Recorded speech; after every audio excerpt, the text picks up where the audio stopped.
Welcome to Chapter 8. Today we're going to look at plant physiology and growth and how that all interacts with field crop plants.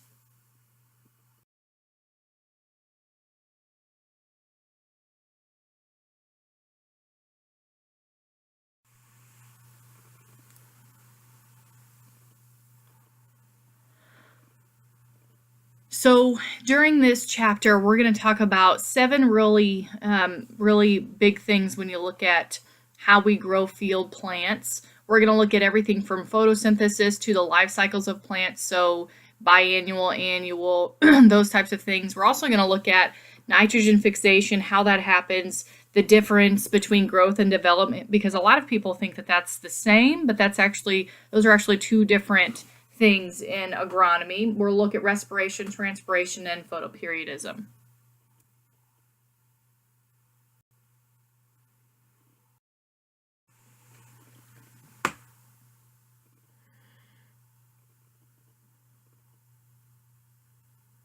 Here are some main concepts that I want you to kind of wrap your head around by the end of this chapter, and a lot of the homework that you'll do this week will be around these key concepts. So the big thing that we'll talk about in this chapter as well as in class is how important photosynthesis is to field crop production. And all field photosynthesis is converting that sunlight into a chemical energy. And to us, that might sound simple, but there's actually a really huge chemical reaction going on there. And so we'll talk about that. We'll look at how respiration converts carbs into energy and how that plant will use that energy. We'll look at transpiration, that is water loss from the stomata, and where that water goes, how it transforms and either helps or hurts that plant by runoff. We'll look at nitrogen fixation, symbiotic nitrogen fixation, and what that process is, making that atmospheric nitrogen available. We'll look at photoperiodism, so the difference between short day plants and long day plants, and what the difference of that would be. And then we'll look at categorizing annual, biannual, and perennial plants as well.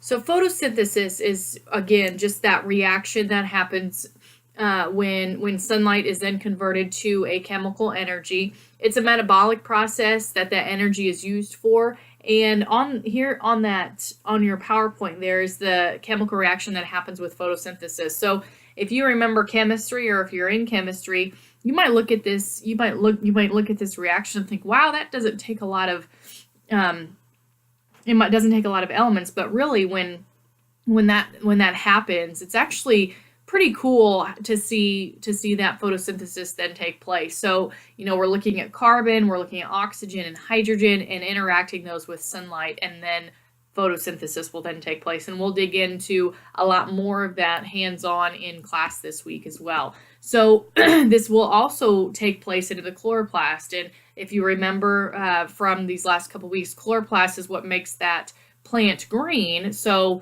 that is really important with photosynthesis as well. And then it's also located in the mesophyll cells, and we'll look at that too.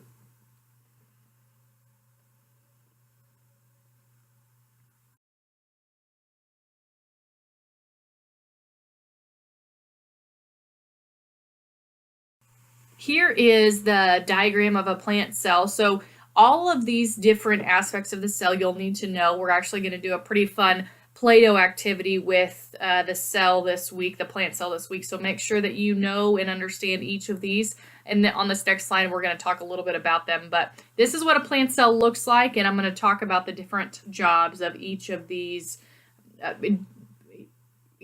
cell interactions.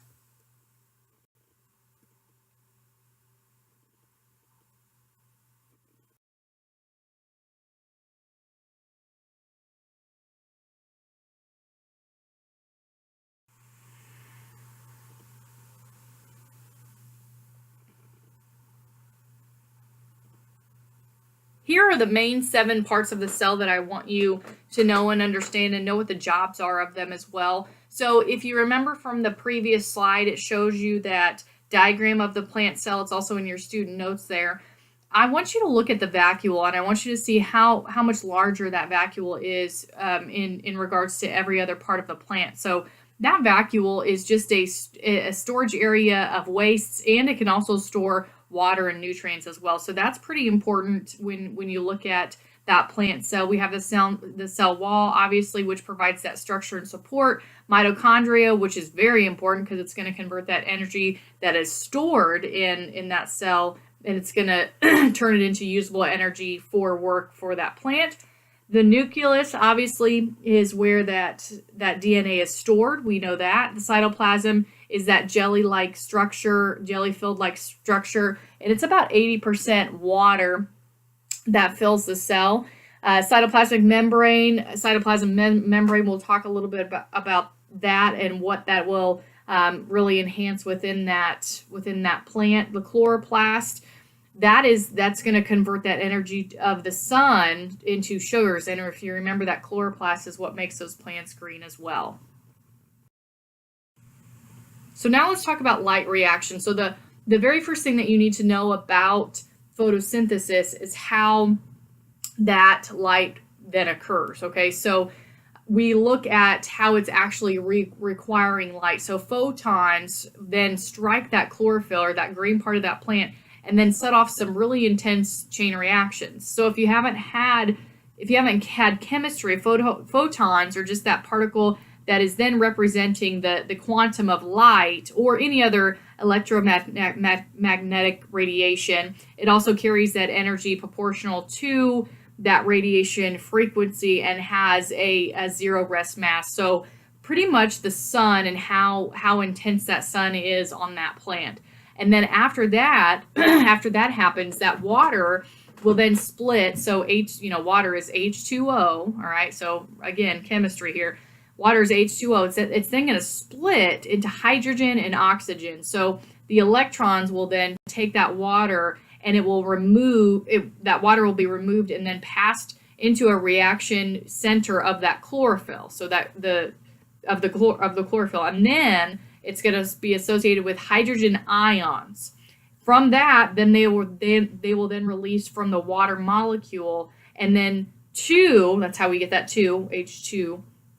After two water molecules are then split into oxygen atoms, joining those molecular oxygen, or that O2, and then a waste product of photosynthesis. So that's kind of how all of that works. So it's just splitting those hydrogen and then those oxygen elements from that for the photosynthesis to occur.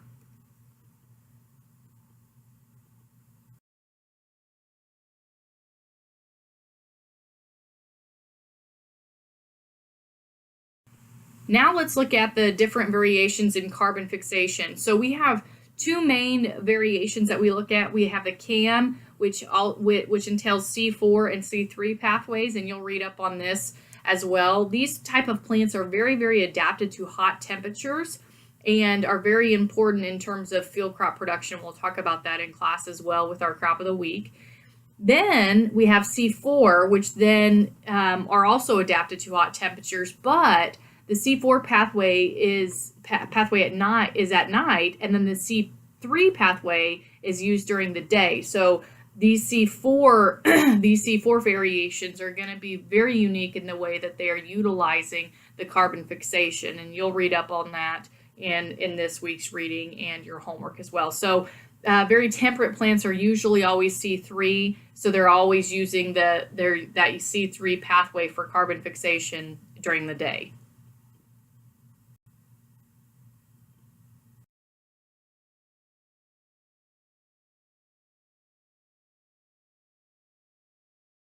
The C3 pathway, because you're going to look at that in class this week, and you're going to be able to decipher and compare what the difference is between the two. So we have the mesophyll cell, and then the bundle and the sheath cell, and then the vascular tissue, which we talked about last chapter. And you can see that CO2 go through that pathway. So the C4 pathway, the C3 pathway, go down there into that Calvin cycle, which you'll read about, then make a starch, then make a sucrose, and then transport that from the plant.